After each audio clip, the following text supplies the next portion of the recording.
Hello everyone, welcome to chemistry classes. 10th class के first chapter से आज हमारा जो नेक्स्ट टॉपिक है वो है types of chemical reactions. 10th class में जो types of chemical reactions generally हम 5 टाइप्स की स्टडी करेंगे। First is combination reactions, second decomposition reactions, third displacement reactions, fourth double displacement reactions and fifth redox reactions. Means oxidation and reduction दोनों को हम study करेंगे। तो हम फर्स्ट पॉइंट से उठाते हैं कॉम्बिनेशन रिएक्शंस। नाम से इंडिकेट हो रहा है कि जो रिएक्टेंट्स हैं, मींस रिएक्टेंट जो सब्सटेंसेज है वो कंबाइन होके जो प्रोडक्ट बनेगा वो एक सिंगल प्रोडक्ट बनेगा। अगर हम डेफिनेशन पे चलते हैं, the reactions which involve the addition of the substances which give rise to a single product, the reaction in which two or more substances combine to form a single substance. Magnesium oxygen means magnesium ribbon को oxygen की presence में burn किया जाता है तो क्या बनता है? Magnesium oxide. ये रिएक्शन यहीं तक है, आगे मैंने और रिएक्शंस लिख रखी हैं। अगर नंबर 2 की बात करूं तो जब हाइड्रोजन और ऑक्सीजन कंबाइन होते हैं एक प्रॉपर रेशियो में तो वाटर बनता है। अकेला प्रोडक्ट, यहाँ रिएक्टेंट कितने? 2, प्रोडक्ट कितना बना? 1। नेक्स्ट देखो आप, सोडियम और क्लोरीन दोनों ऐड हुए तो सोडियम क्लोराइड एक सिंगल प्रोडक्ट बना। ऐसे ही क्विकलाइन कैल्शियम ऑक्साइड हाइड्रोलाइज किया तो सिलेक्टलाइन CaOH का उल्टा S ये बना। तो कॉम्बिनेशन रिएक्शन है, बस नाम से इंडिकेट हो जाता है। जो इंडिकेट हो रहा है एक्चुअली केमिस्ट्री का ये फंडा भी है, इसकी जो हेडिंग होती है ना उसी में इसके सारी डेफिनेशन और सारा वो डेप्थ छुपी हुई होती है। कॉम्बिनेशन मीन्स कुछ कंबाइन हो रहा है, और जब कोई चीजें कंबाइन होती है तो एक कोई सिंगल सब्सटेंस बनाती है। तो हमें ध्यान रखना है फर्स्ट इज कॉम्बिनेशन, जहां पर जो 2 या 2 से ज्यादा सब्सटेंस मिलकर एक सिंगल प्रोडक्ट बनाएंगे, कॉम्बिनेशन रिएक्शंस। नंबर 2 पे आते हैं हम डिकम्पोजिशन। डिकम्पोज मीन्स आपको पता होता है टूटना होता है। डिकम्पोज मीन्स होता है टूटना। यहां पर कोई चीज कोई सब्सटेंस टूटेगा एक से ज्यादा में, मीन्स 2 में टूटेगा, एक से ज्यादा 2 या उससे भी ज्यादा 2 और मोर में टूटेगा, डिकम्पोज होगा कोई भी सब्सटेंस। ध्यान देना, इसमें से एग्जाम के अंदर कुछ रिएक्शंस पूछी जाती है, हमें ध्यान देना है। Decomposition reaction the reactions in which compound split up into 2 और मोर सिंपल सब्सटेंसेज। इसमें कोई भी सब्सटेंस होता है वो टूट जाता है 2 और मोर सब्सटेंसेज में, उनको सिंपल सब्सटेंस बोलेंगे हम। ध्यान देना, कैल्शियम कार्बोनेट, इसको जब हम हीट करते हैं तो कैल्शियम ऑक्साइड प्लस CO2 इसमें टूटेगा। जिनका नाम बार बार आ रहा है फॉर्मूला, उनका मैंने नाम लिखना स्किप किया है, लेकिन फिर भी अगर आपको नहीं आता है तो पूछ सकते हो आप। कैल्शियम ऑक्साइड को हमने हीट किया तो CaO कैल्शियम ऑक्साइड जैसे क्विकलाइन बोलते हैं प्लस CO2 में टूट गया। नेक्स्ट पोटेशियम क्लोरेट, पहले मैं करा चुका हूं KClO3, ये है पोटेशियम क्लोरेट। इसको जब हम हीट करते हैं तो ये KCl potassium chloride and oxygen इसमें डिसोसिएट हो जाएगा। नेक्स्ट एग्जांपल लेते हैं FeSO4 फेरस सल्फेट है ये। ध्यान देना, ग्रीन कलर है इसका, कलर पे क्वेश्चन पूछा जाता है अक्सर, और फॉर्मूला नहीं बताया जाता, नाम भी नहीं बताया जाता, कलर को लेके एक हिंट दिया जाता है, हमको पहचानना पड़ता है कि ये कंपाउंड है क्या। फेरस सल्फेट है, इसको हमने हीट किया, फेरस सल्फेट का कलर ग्रीन। तो हीट करने के बाद इसमें क्या क्या बना है? Ferric oxide, SO2 sulphur dioxide, SO3 and sulphur trioxide. जो फेरिक ऑक्साइड बना है इसका कलर होता है ब्राउन, हमें ध्यान रखना है, फेरस का ग्रीन, फेरिक ऑक्साइड का ब्राउन। अब मेन कंसेप्ट पे आते हैं, फेरस सल्फेट अकेला कंपाउंड है, टूट गया, देखो इसमें 3 चीजें बनाई, ferric oxide, sulphur dioxide, sulphur trioxide, means decomposition reaction. यहाँ पे लेड नाइट्रेट PbNO3 का होता है, लेड नाइट्रेट है, इसको हीट किया तो lead oxide, NO2 nitrogen dioxide and oxygen ये 3 चीजों में टूट गया, तो टूटा इसका मतलब डिकम्पोजिशन रिएक्शन। एक चीज का ध्यान देना है, अब मैं जो बोलने जा रहा हूं उस पर कई बार क्वेश्चन पूछा गया है।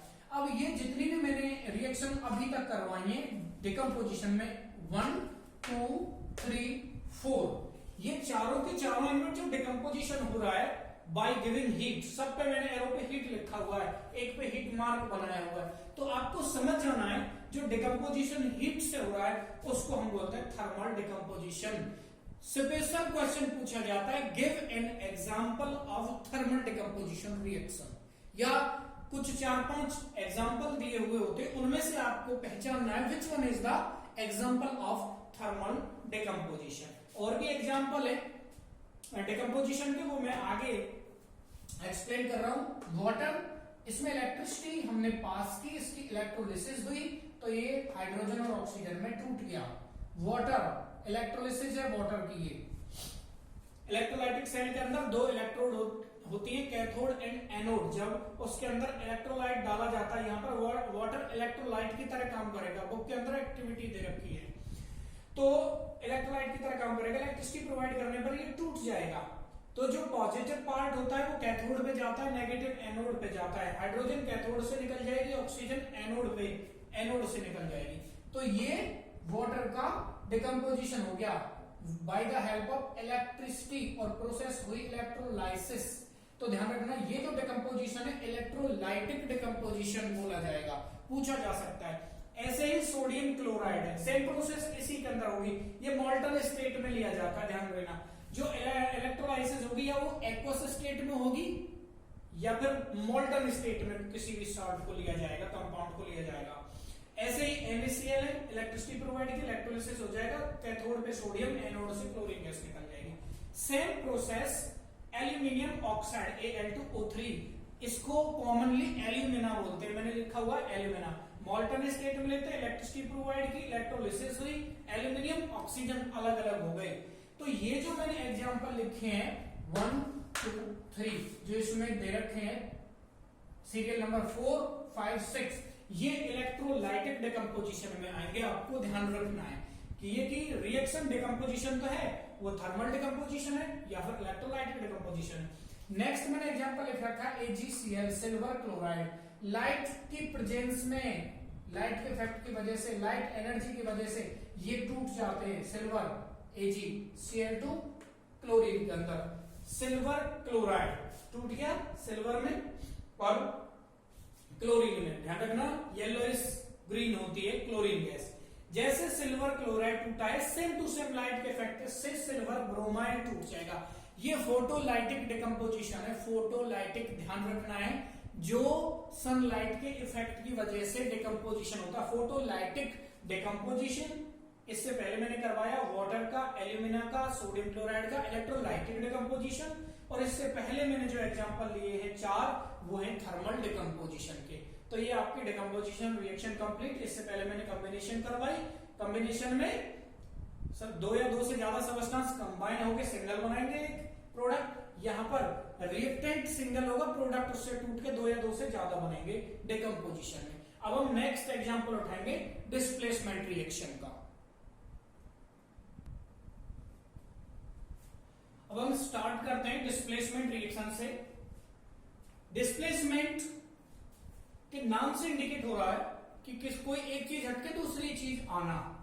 तो डिस्प्लेसमेंट रिएक्शन को डिफाइन करेंगे, the reaction in which one element takes place of other element in the compound. वो रिएक्शन है जिनमें एक एलिमेंट दूसरे एलिमेंट की जगह ले लेता है एक कंपाउंड के अंदर। इसको अगर हम थोड़ा और अच्छे ढंग से एक्सप्लेन करें, एक हाई रिएक्टिव मेटल होती है रिएक्शन के अंदर, वो लेस रिएक्टिव मेटल को उसके कंपाउंड से अलग कर देती है।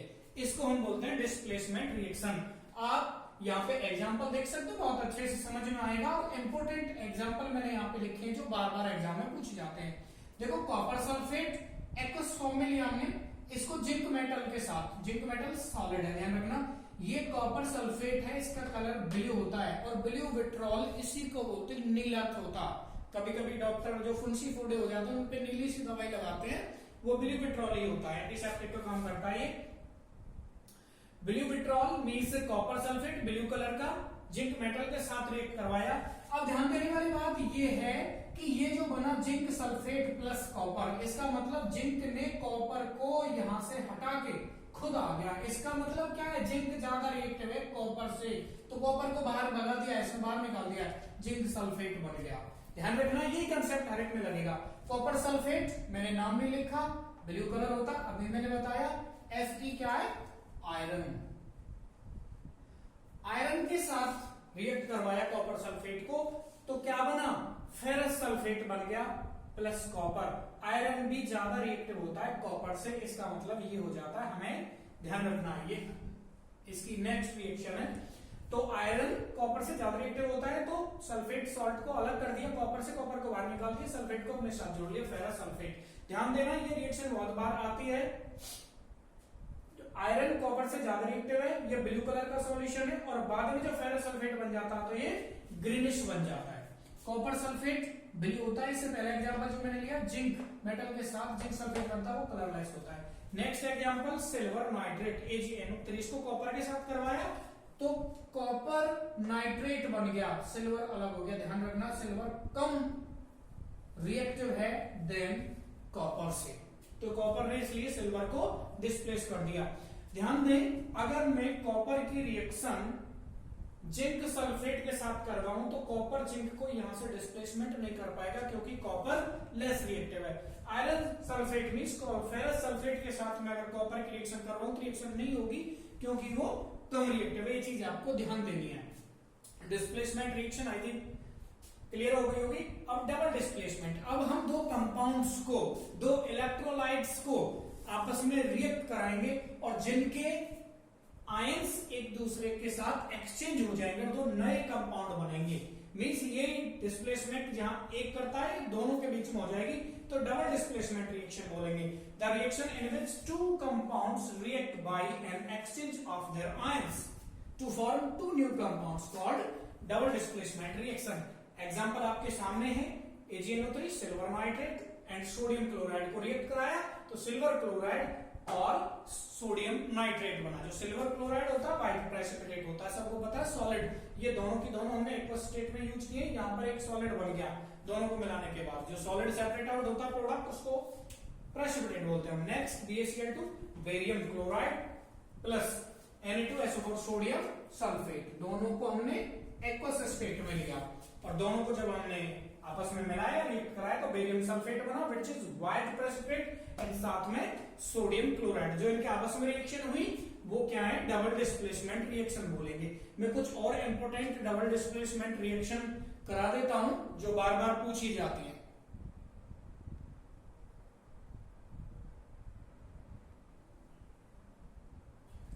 ध्यान देंगे एग्जांपल्स पे, ये सारे एग्जांपल्स डबल डिकम्पोजिशन के ही हैं, सॉरी डबल डिस्प्लेसमेंट के। देखो बेरियम क्लोराइड को हमने कॉपर सल्फेट, दोनों एक्वस है, एक्वस स्टेट में ही यूज करेंगे। इनको हम बेरियम क्लोराइड कॉपर सल्फेट को आपस में रिएक्ट कराया हमने। आपको पता है कॉपर सल्फेट का तो ब्लू होता है कलर, तो बेरियम सल्फेट और कॉपर क्लोराइड दोनों के आयन एक्सचेंज हो गए, तो जो बेरियम सल्फेट होता है ये प्रेसिपिटेट होता है, व्हाइट प्रेसिपिटेट होता है। तो ये डबल डिस्प्लेसमेंट, कॉपर सल्फेट को H2S गैस के साथ means H2S gas hydrogen sulphide को पास किया कॉपर सल्फेट में से। ये कैसा होता है, ब्लूबिट्रॉल होता है ब्लू कलर का। तो जो डबल डिस्प्लेसमेंट होने के बाद प्रोडक्ट बने CuS कॉपर सल्फाइड और H2SO4, ये ब्लैक प्रेसिपिटेट होता है। ध्यान रखना, एक क्वेश्चन पूछा जाता है ब्लैक प्रेसिपिटेट करके हिंट दिया जाता है, तो ध्यान रखना आपको कौन सी वाली रिएक्शन होगी। यही वाली वो रिएक्शन है। लेड नाइट्रेट को पोटेशियम आयोडाइड के एक्वस सॉल्यूशन के साथ रिएक्ट कराया जाता है, तो लेड आयोडाइड बनता है जो येलो प्रेसिपिटेट होते हैं, इसका मतलब सॉलिड बनता है, और लेड नाइट्रेट बनता है। नेक्स्ट एल्यूमिनियम क्लोराइड के सॉल्यूशन को जब अमोनियम हाइड्रोक्साइड के सॉल्यूशन के साथ रिएक्ट कराते हैं, तो एल्यूमिनियम हाइड्रोक्साइड के व्हाइट प्रेसिपिटेट हमको मिलते हैं, और साथ में अमोनियम क्लोराइड मिलता है। ये मैंने 6 एग्जांपल करवाए आपको डबल डिस्प्लेसमेंट के। ये सारे के सारे एग्जांपल्स जो केमिकल रिएक्शंस के थे वो बहुत इंपॉर्टेंट है। अभी मैंने आपको करवाएंगे 4 combination, decomposition, displacement, double displacement and अब हम डिस्कस करेंगे रिडॉक्स रिएक्शंस को, जो बहुत इंपॉर्टेंट टॉपिक है।